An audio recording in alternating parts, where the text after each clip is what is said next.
بسم الله الرحمن الرحيم الحمد لله رب العالمين والصلاة والسلام على أشرف الأنبياء والمرسلين محمد رسول الله صلى الله عليه وعلى آله وصحبه وسلم تسليما كثيرا كثيرا.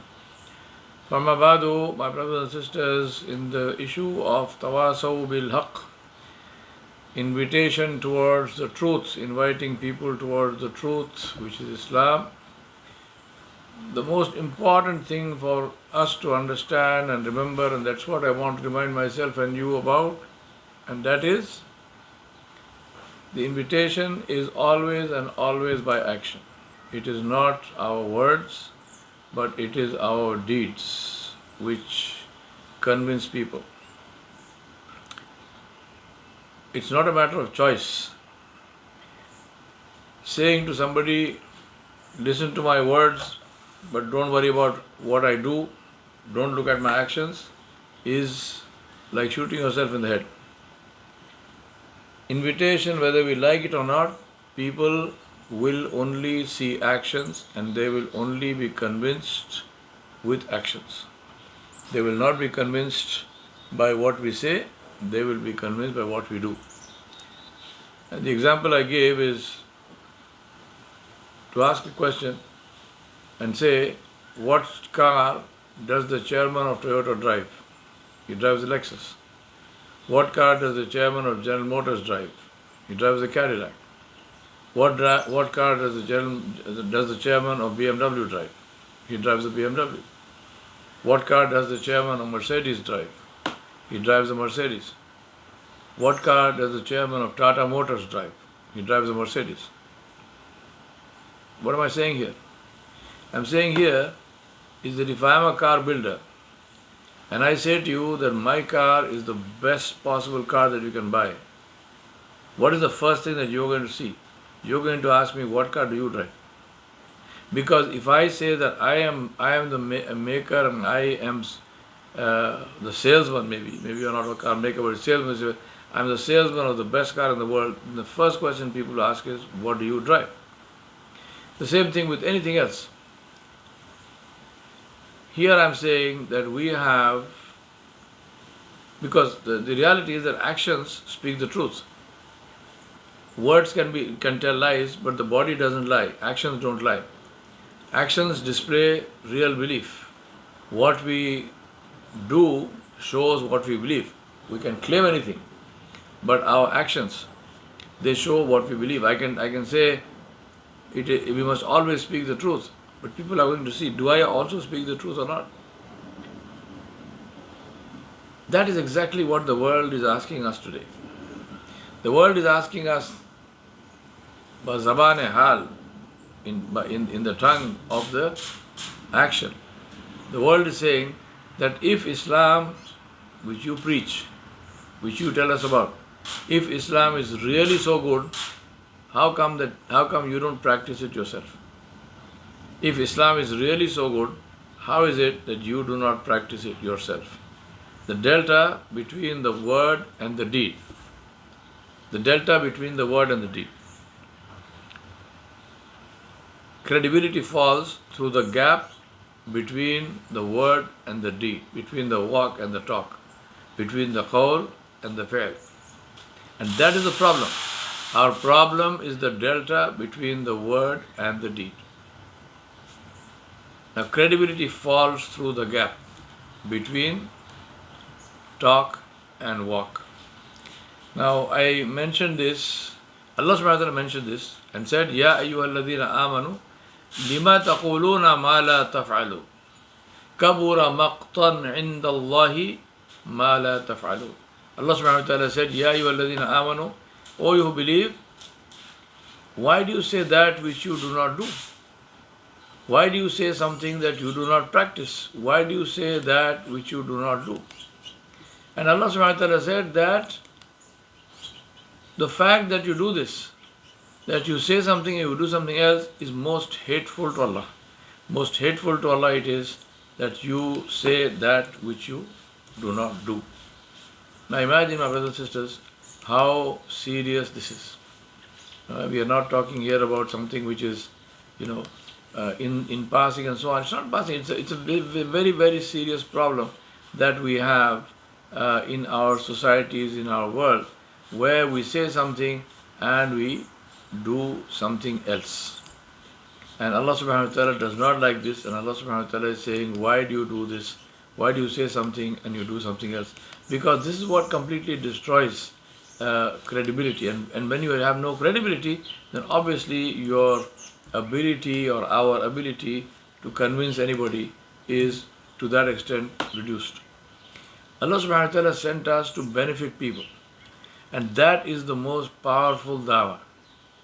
Rasulullah said, the most beloved of people to Allah, the most beloved of people to Allah subhanahu wa ta'ala is the one who brings most benefit to the people. And the most beloved of deeds to Allah subhanahu wa ta'ala is that you bring happiness to a fellow Muslim, or relieve him of distress, or pay off his debt, or drive away hunger from him. It is more beloved to me that I walk with, which means help, my brother Muslim in his time of need, than that I stay in i'tikaf for a month. It is more beloved to me that I walk to help, walk with my brother, meaning to help him in his time of need, than that I stay secluded in the masjid in i'tikaf for a month. Now this hadith is in Tabarani, and it's a Hasan hadith in Tabarani. My brothers and sisters, two things I want to say to you. First of all, about this hadith, this actually happened with Sayyidina Abdullah ibn Umar radiyallahu anhuma. He was in the masjid, in Masjid al-Nabawi Sharif in i'tikaf, when a man came and he saw him there, and he said, oh, I saw you here now. Oh, this is where you are. So Sayyidina Abdullah ibn Umar radiyallahu anhu said, what happened? Why are you saying it like this? And, you sound like as if you are disappointed to see me in i'tikaf in the masjid. He came and he asked him, are you here just like that, or are you in i'tikaf? He said, I'm in i'tikaf. He said, oh. So he was like, he was regretting this. He sounded as if he said. So Sayyidina Abdullah bin Umar radiyallahu anhu asked him, he said, what's the matter? Why are you sounding like this? He said, because I needed your help. I needed you to come with me there is a creditor, I owe some money to somebody, and this person is not giving me some time. I need some time to pay back. He's not listening to me, but these people respect you. So I was hoping that you could come with me and speak on my behalf. So Abdullah bin Umar radiyallahu anhu said, what's the problem? I'll come. Let's go. So the man said, well, how? You are in i'tikaf? You will break your i'tikaf?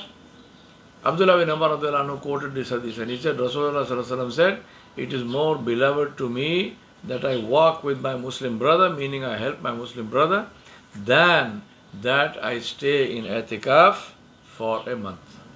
So this is a very important thing to understand. Now, the point here is, we are looking at tawasaw bil haq. We are looking at the inviting people to the truth, and that is Islam.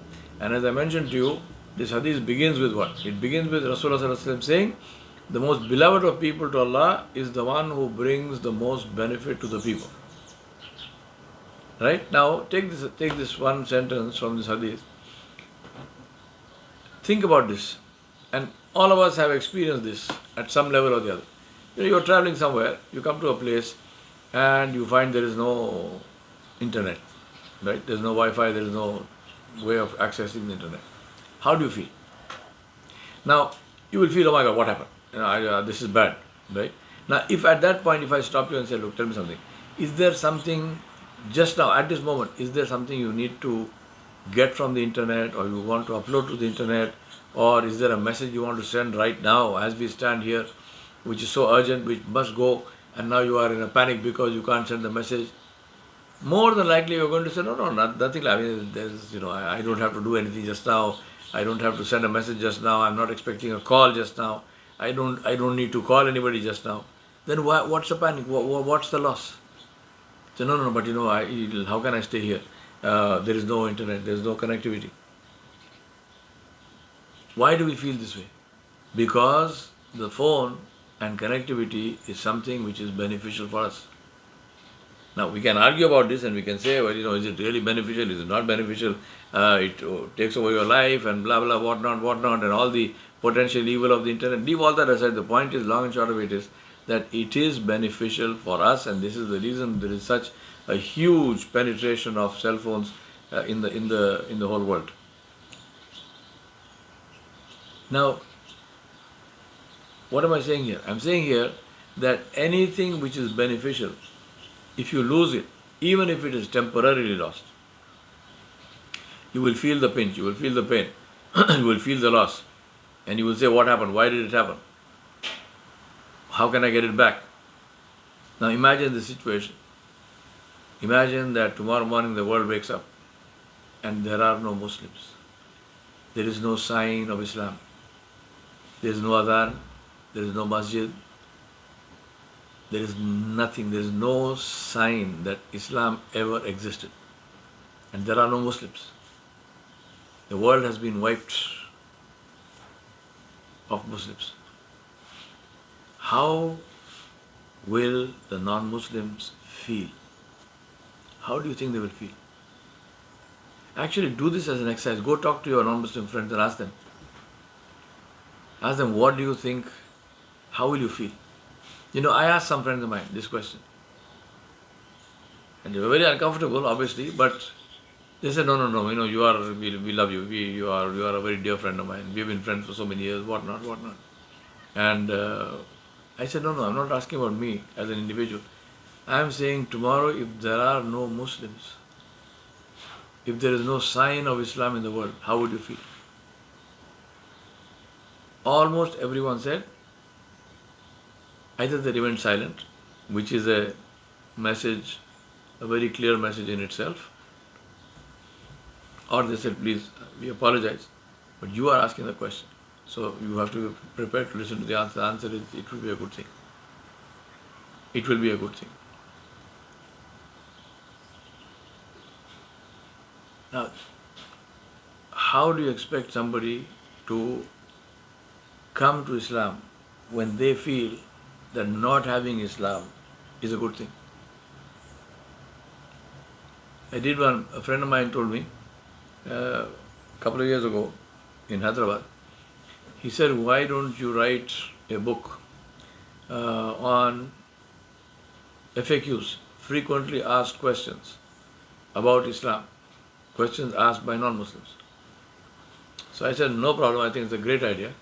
General FAQ books there are so many of them, but I'm happy to write, one more.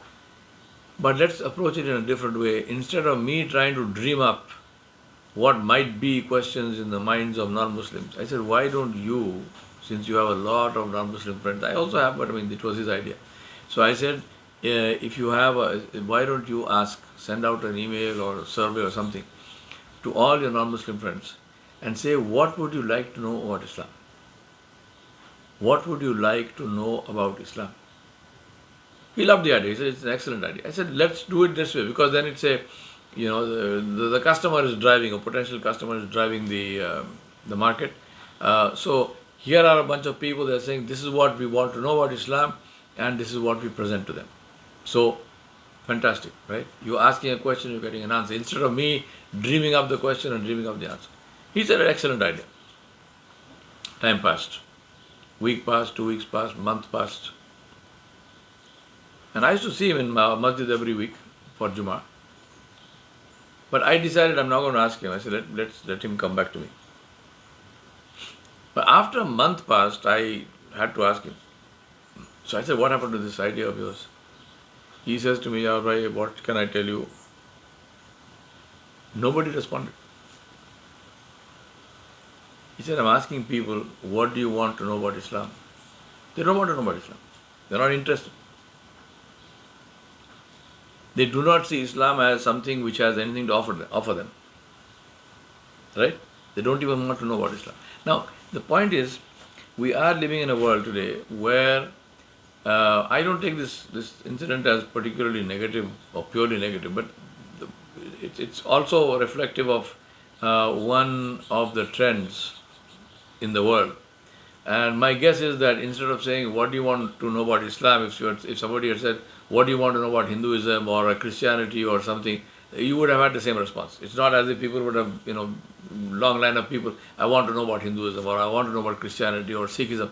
People are basically not interested. There's a bunch of people, and this is one whole trend in the world, but people are not interested in religion, they're not interested in God, they're not interested, period.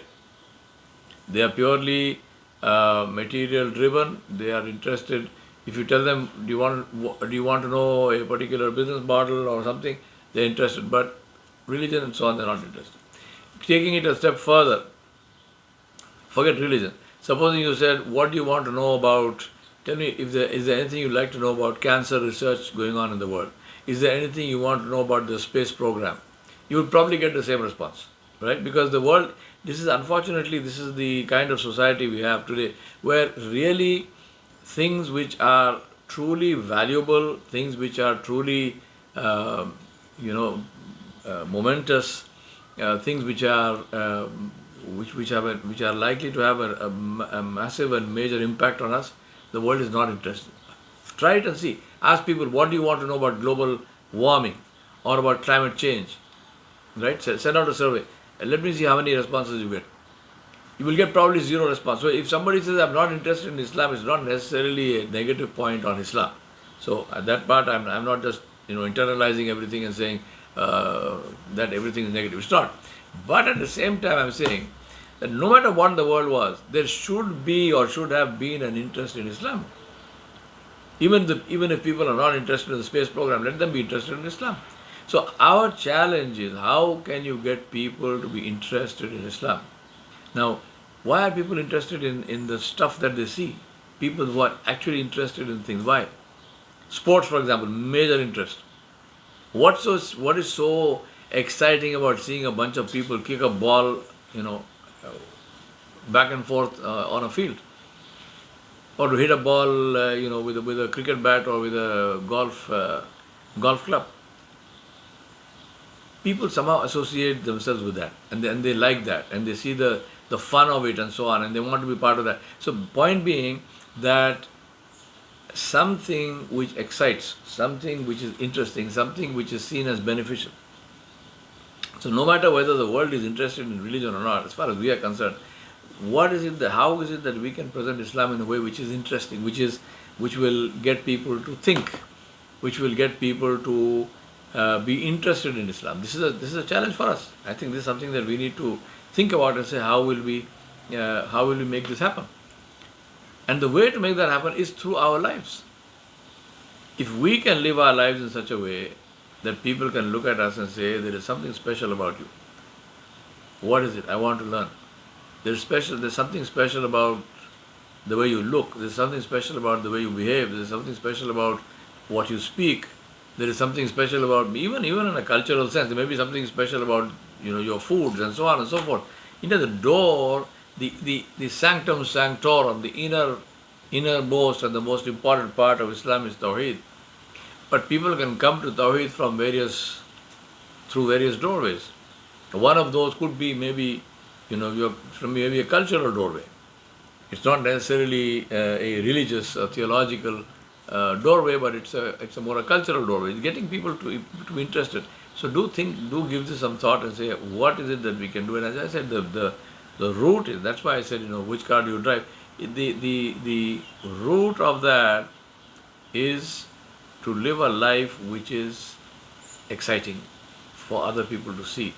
To live a life which is something that people will be interested for themselves and say, this looks like a good thing, I think I want a piece of this. Abdullah ibn Umar radiallahu anhu, one of the most beautiful Sahaba from Prophet, and somebody who was not only one of his favorite students, but Sayyida Aisha Siddiq radiallahu anha said that he is the one who follows the sunnah of Rasulullah sallallahu alaihi wasallam the most. He follows every sunnah and he follows it the most sincerely. Is Abdullah ibn Umar radiallahu anhu. Another Sahabi, Abdullah bin Amr ibn al-As, he was known to be a great Zahid. He was a person who was very, very focused on gaining the pleasure of Allah subhanahu wa ta'ala. So he would fast and he would make dhikr and he would pray and tahajjud, and he was very, very, he would put himself to a lot of hardship in order to gain the pleasure of Allah subhanahu wa ta'ala. So he said, he quoted Rasulullah sallallahu alaihi wasallam, that Nabi sallallahu alaihi wasallam said, there are four traits. There are four traits. He who has all of them is a certain hypocrite. And whoever has one of them has some hypocrisy until he gets rid of it. And what are those four traits? Number one, when he is trusted, he betrays. When he is given a trust, he betrays. When he speaks, he lies. When he makes a promise, he breaks it. And when he quarrels, he commits excess, which means when he gets angry, he curses and uses profanity and so on. So four traits of a hypocrite. And these are not traits we are looking to cultivate in ourselves, but the opposite. If I have this trait, I must get rid of it. What is that? If the person is trusted, they betray the trust. If they speak, they tell lies. If they make a promise, they break a promise. And if they quarrel, they get very abusive, and they commit excess.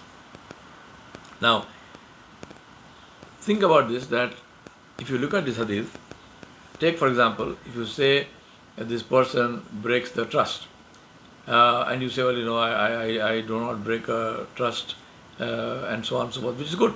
But what is the meaning of breaking trust? Breaking trust is very simple. If somebody gives you a job and you take the job, right? Somebody says, can you do this for me? You say, yes, I can do this for you. By when will you do it? Will you do it? By this time. And you don't do it.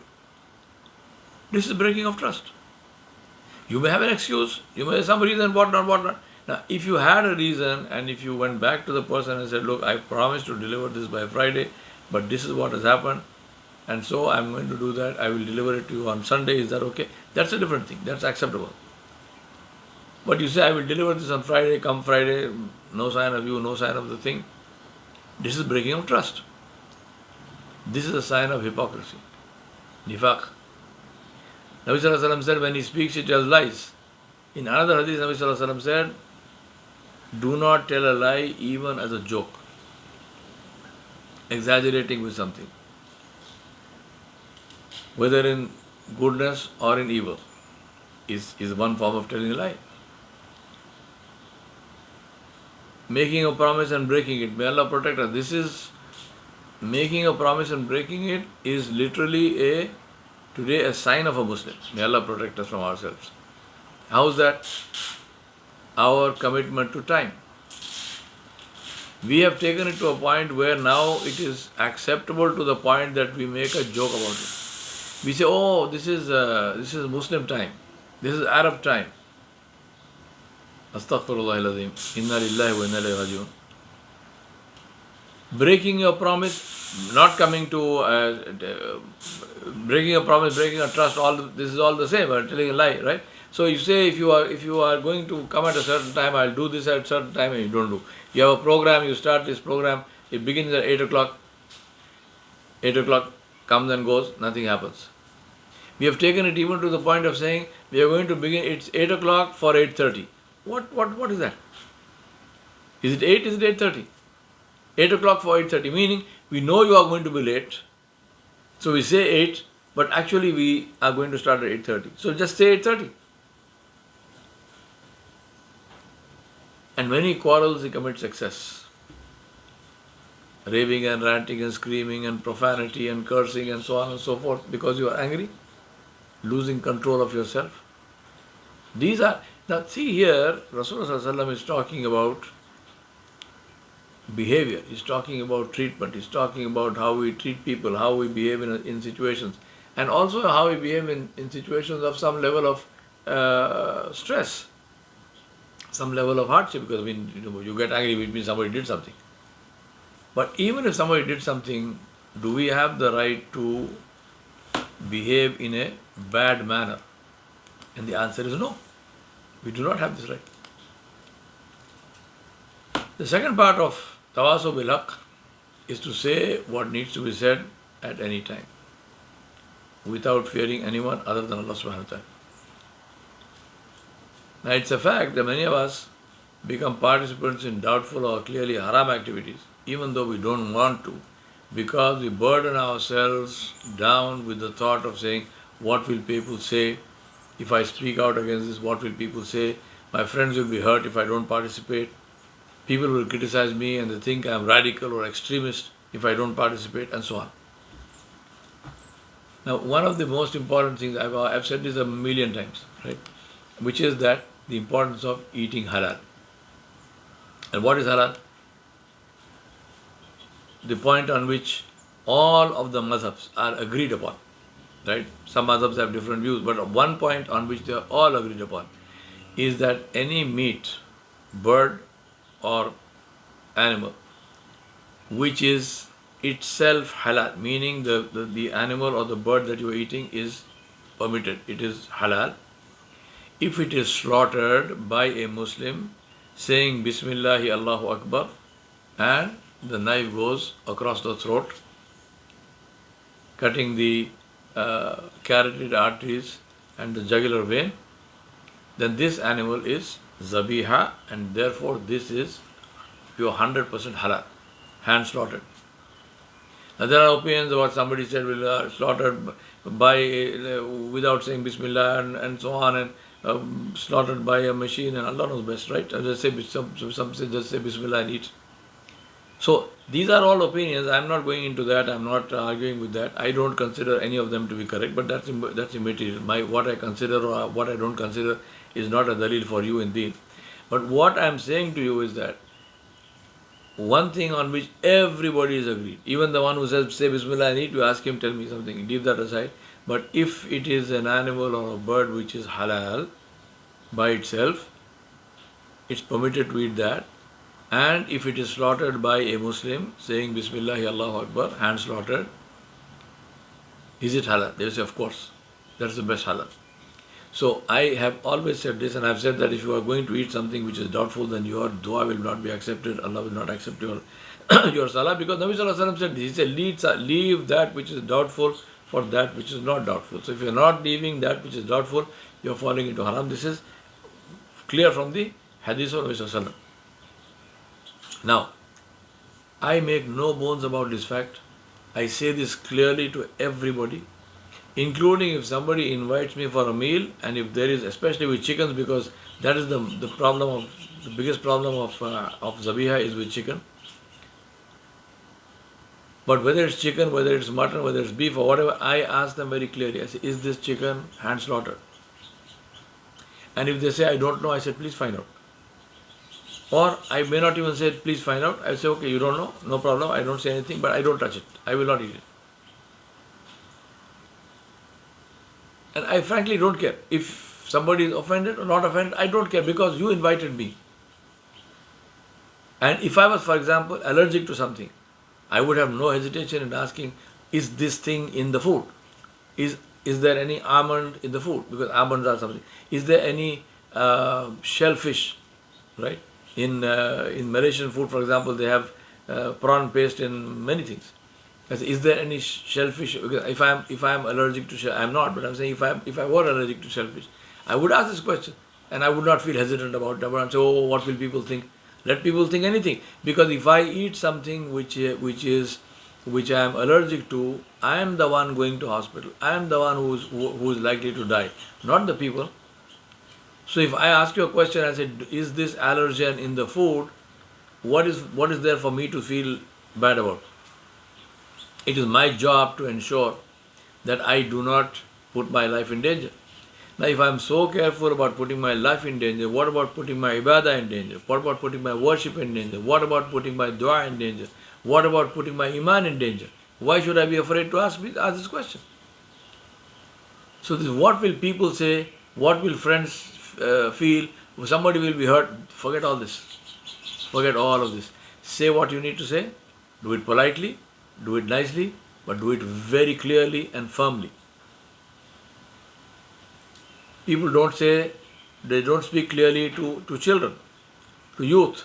They are afraid, oh, you will drive them away. I say, no, I will not drive them away. I have evidence. The majority of people who come to my classes are youth. And I asked them, I said, what do you like about the way I speak? They said, the best thing we like about the way you speak is you don't mince words. You say it like it is. Clearly. We know the boundaries. So this is something that is very, very important for us to understand. Tawasaw bil haq, do it clearly. Rasulullah sallallahu alaihi wasallam called this silence, not speaking the truth because you are afraid of what people will say. Nabi sallallahu alaihi wasallam called this humiliating yourself. You are humiliating yourself because this is going directly against Tawasaw bil haq. Allah mentioned the quality, Jalla Jalaluhu mentioned this quality of not being afraid of people to speak the truth. La yakhafuna lawmata la'im. About the believers, Allah said, they are people who are not afraid of being blamed by the blamers. La yakhafuna lawmata la'im. You were supposed to speak against, to speak out against the disobedience of Allah. But not only did you not do that, but you participated in it. Because of your silence, you are considered to be a participant. Think about the number of people who go and attend ostentatious weddings. You know it is haram. You know Allah subhanahu wa ta'ala called the people who do ostentation ikhwanu shayateen. Innal mubadhirina kanu ikhwana shayateen. Allah said, verily the people who commit excess, who do extravagant spending, they are the brothers of shaitan. Now you go and participate in a dawat, in a wedding, in a invitation, in a party which is given by a brother of shaitan. What does it make you? You go and participate in that. Then you talk about oh, that wedding, how much of extravagance. What were you doing there? What were you doing there? Utterly shameful, utterly shameful. People will stand and give a khutbah on the mimbar and they will not say what needs to be said. I tell people, to attend Jummah is fard. To listen to the khutbah is fard. To give the khutbah is not fard. If you do not have the backbone, if you do not have the courage, if you don't have the guts to speak the truth, do not get on the mimbar. Tell whoever invites you, say, sorry, I can't speak. I'm not going to speak. I will not speak. Don't speak, that's better for you. Rather than stand on the mimbar of Rasulullah and remain silent about things which you should be speaking out against. My brothers and sisters, a flag is saluted when it is up on the flagpole. Standing alone, recognized, differentiated, then it is saluted. Because then it becomes a symbol of the country or the organization or whatever it is that it represents.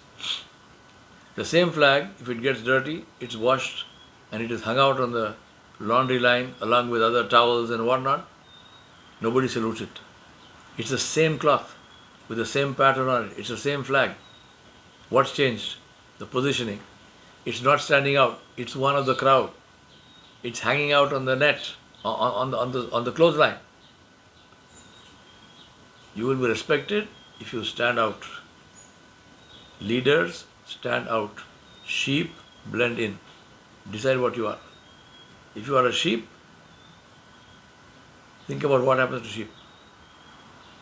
Where does the sheep end up? Leaders stand out. Learn to walk alone if you need to walk alone. But you will not walk alone. Inshallah, Allah will send people to walk with you, but it doesn't matter. Speak the truth, fearing no one other than Allah subhanahu wa ta'ala. Because the day will come when you and I will stand before Allah alone. And none of these who today you call your friends, whose approval you seek today, who you are so concerned about, will they like it, will they not like it if I speak the truth? Not one single one of them will be with you when you stand before Allah. I want to end with the famous hadith which all of us know. The hadith of Abu Sa'id al-Khudri radiallahu anhu, where Rasulullah sallallahu alaihi wasallam said, if you see something wrong, stop it with your hand. And he said, if you are unable to do that, فَإِلَّمْ يَسْتَطِعْ, if you are unable to do that, speak out against it. And if you are unable to do that, فَإِلَّمْ يَسْتَطِعْ, hate it in your heart. And he said that, meaning that hating in the heart, not stopping with your hand, not even speaking against it, but simply hating it in the heart. Rasulullah said, this is a sign of the weakness of your faith. So if you see something wrong, how many choices do you have? Not 3, 2. Stop it with your hand or speak out against it. Speak out against it, write against it, or whatever. The third one, which is you neither stop it with your hand, nor do you speak out against it, but you are hating it in your heart. This is not a choice. This is a symptom of heart disease. This is a symptom of the weakness of your heart.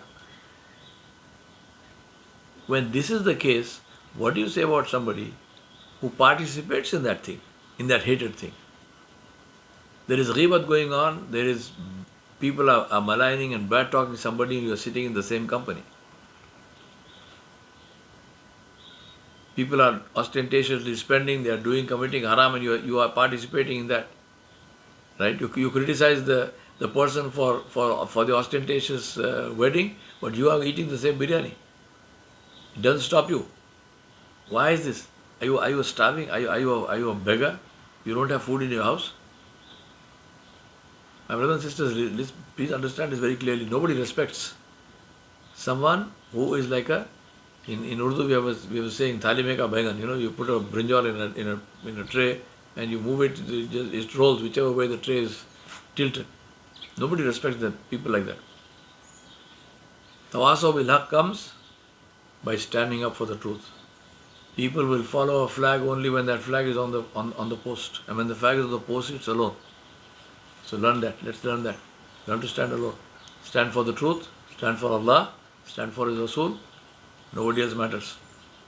Whoever is with Allah and Rasul will come with you.